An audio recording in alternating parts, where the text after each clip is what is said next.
What do I think makes a really good CEO?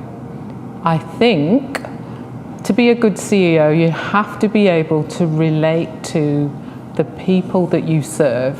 So I think because we're here at YMCA Heart of England, we focus on people who've been through challenges, who have been through issues, who have experienced trauma, who sometimes they've not been able to access services, and sometimes they've felt as if they've been treated as the least in society. And I think for me, I can relate to aspects of that, not all of it, but to some of it. And I think it's really important as a CEO that you understand your customers, your service users, and your residents. So for me, it's really, really important to be able to relate to the client group that we serve. And I think that makes a good CEO, being able to relate, understand, and actually be able to support and invest in those that we really, really want to see them move on positively. I think in terms of what's important for me in life, it's being an example, being the best that I can be.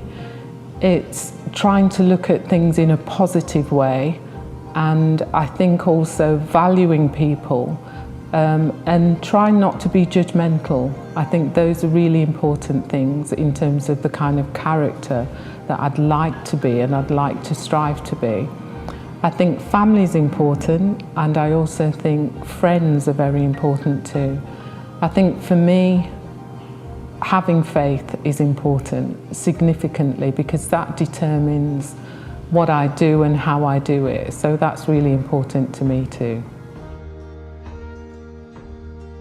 Let's think, what am I looking forward to achieving the most? I think I'm looking forward to two things.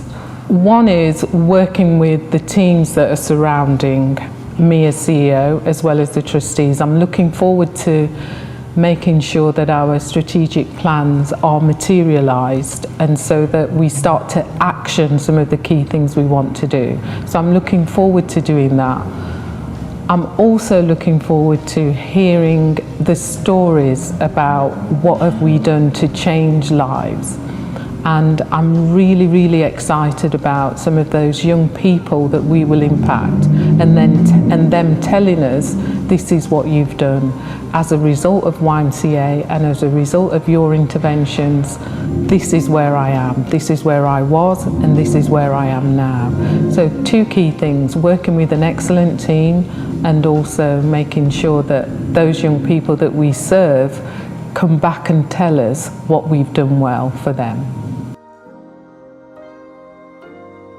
How am I going to get there? So I think, first of all, I think you need to recognise that you can't do it by yourself. It's as simple as that.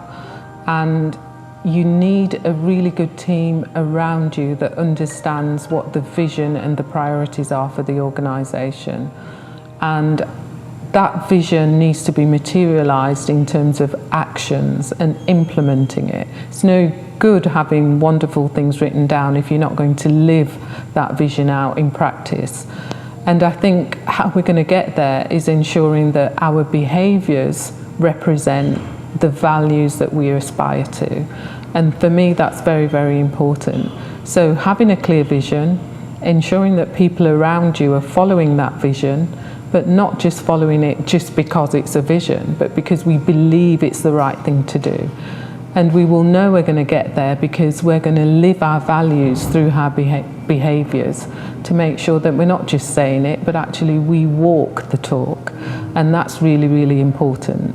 So that's one way of getting there. I think the other way of getting there is listening to some of the young people, all the young people that we work with, and listen to what they tell us they need. So listening and implementing from our service users and our residents what they tell us, and improving on that continuously. We also need to be very, very clear that, you know, we do need to make sure that our finances are on top of things, because we can't do any of this unless our finances are solid as well. So it's three key things, as I've said: making sure that our vision strategy is clear, working with our teams within the organisation to deliver that, listening to our young people who we serve and continually improving, as well as making sure that we have a very clear, commercially minded charity that can achieve its priorities well. The best and the worst parts of the job are people. People are the best part of the job, and people can also be the worst part of the job sometimes, because sometimes when you're dealing with people, you have to acknowledge that people aren't just a product. They come with lots of challenges and issues. It doesn't matter whether you're here at YMCA or wherever you work.